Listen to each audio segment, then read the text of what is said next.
कैसे जैबुए झरेला तोहर लुगा महकेला कैसे जैबुए झरेला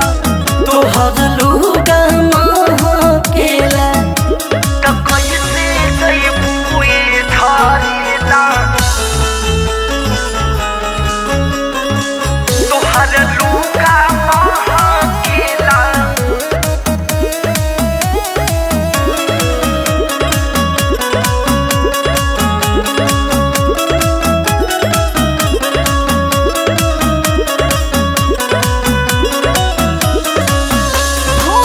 काहे कह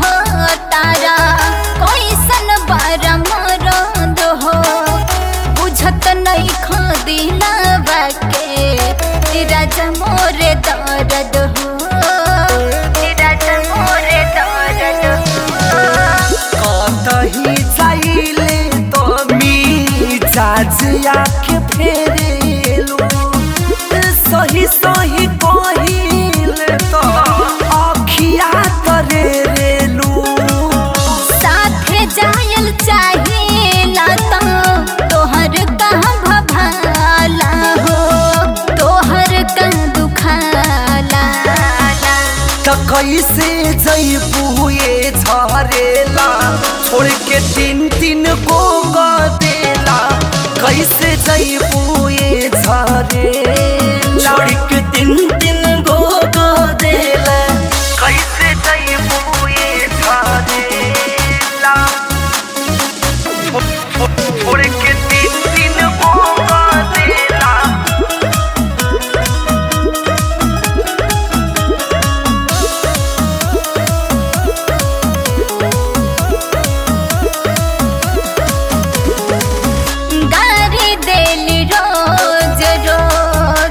हमरा के बुढ़िया छोट की ननदिया है जहरवा के पुड़िया साझी बात कहिले तो लागी जालने जानता रानी तोहार घूमला के फेवर